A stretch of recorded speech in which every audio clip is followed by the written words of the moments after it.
आज हम बात करना चाहेंगे ड्रग रिहैब सेंटर्स के बारे में। जैसा कि आपके इल्म में है कि बहुत ज़्यादा ये एक बिज़नेस और कमर्शियल लेवल पे ये चीज़ बढ़ती जा रही है और मोस्टली ये देखा गया है कि जी ये बिज़नेस ड्रिवन जो इंटेंशन होती है उसकी बेस पे ये चीज़ें जो है ना ऑपरेशनल हो जाती हैं। फिर बाद में इनके मसाइल बनते हैं, वो हमारे लिए भी मसाइल बनते हैं, फैमिलीज़ के लिए भी मसाइल बनते हैं। इस तनाज़ुर में हम कुछ गुज़ारिशात रखना चाहेंगे फैमिलीज़ के सामने भी। जब वो किसी की सर्च करें किसी रिहैब सेंटर की, तो क्या क्या चीज़ें उनके जहन में होना चाहिए।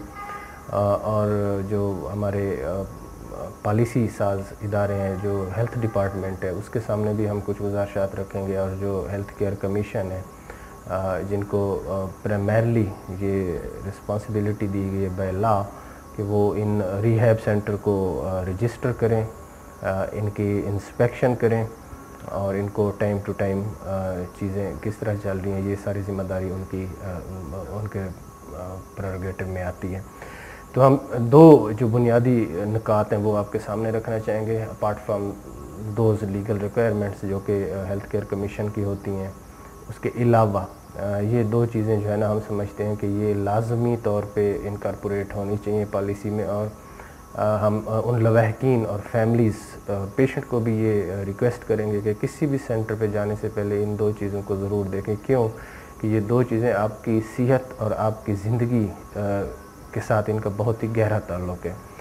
इसमें से सबसे पहली जो है ना वो ये है कि जी आप ऐसा सेंटर सिलेक्ट करें जिसमें 24 आवर CCTV सर्वेलेंस का कोई इंतज़ाम किया गया हो। मतलब बात करने का ये है कि जब अटेंडेंट या रिलेटिव जाते हैं विज़िट करने, तो उनको प्रीवियस जो टाइम गुजरा है, लेट्स से कि 1 वीकली या फोर्टनाइटली विज़िट शेड्यूल की गई है या पहले से डिसाइड की गई है, जब वो फोर्टनाइटली विज़िट पे जाते हैं तो उनको ये राइट होना चाहिए, उनको ये एक्सेस होनी चाहिए उस डेटा की जानिब कि वो जाएं और पिछले जिस वक्त के लिए भी, जितने ड्यूरेशन के लिए भी वो सर्वेलेंस CCTV सर्वेलेंस देखना चाहें, उनका रिकॉर्ड देखना चाहें, वो लाजमी देखें। इससे जो बुनियादी मसला है वो ये होगा कि हमें पता चल जाएगा कि मरीज़ के साथ एक्चुअल जो वहाँ पे होता रहे वो क्या होता रहे। क्योंकि बहुत ही हॉरिबल स्टोरीज़ जो है ना वो मीडिया पे आती हैं और हमें आके पेशेंट भी बताते हैं कि उनके साथ क्या क्या वहाँ पे होता है। तो इस चीज़ से बचने के लिए ये लाजमी होना चाहिए कि जी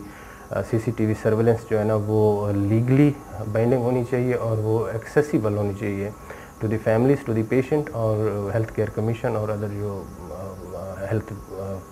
जो हमारे हेल्थ डिपार्टमेंट के लोग हैं, जो रेलिवेंट लोग हैं। दूसरे नंबर पे हम ये रिकमेंड करेंगे कि जी ये जो मेडिकेशन होती है, क्योंकि इस चीज़ का बहुत ही एक जेन्युइन कंसर्न अब बनता जा रहा है कि जी जो एंटीसाइकोटिक का जो यूज़ होता है ना वो बहुत ही रैशनल नहीं होता। हॉरिबल तरीके से एंटीसाइकोटिक्स दी जाती हैं, ख़ास तौर पे टिपिकल एंटीसाइकोटिक्स दी जाती हैं हाई डोज में और अनफॉर्चुनेटली इंजेक्टेबल डोजेस जो है ना वो दी जाती हैं, जिसे हम रैपिड ट्रैंक्विलाइजेशन कहते हैं। उसका सहारा लिया जाता है विदाउट टिपिकल प्रोटोकॉल। जो उसका टिपिकल प्रोटोकॉल होता है उसको फॉलो किए बगैर ये इंजेक्टेबल मेडिकेशन दी जाती हैं पेशेंट को।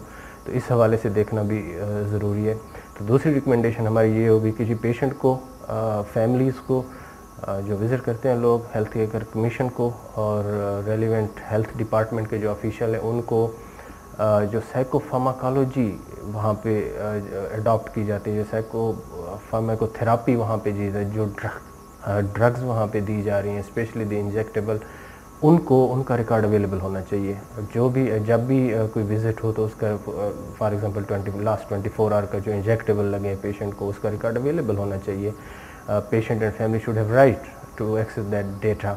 उसके साथ ये तो दो गुज़ारिशात है, अगर ये दो हम इनकॉर्पोरेट कर लें अपनी पॉलिसी पे और हमारे जो लवाहकीन हैं वो किसी भी सेंटर पे जाने से पहले या वहाँ जाके ये चीज़ों के बारे में पूछें, तो वी होप कि जी बहुत से प्रॉब्लम हल हो सकते हैं जिनका डायरेक्टली ताल्लुक़ हमारे मरीज़ की सेहत और उनकी ज़िंदगी से होता है।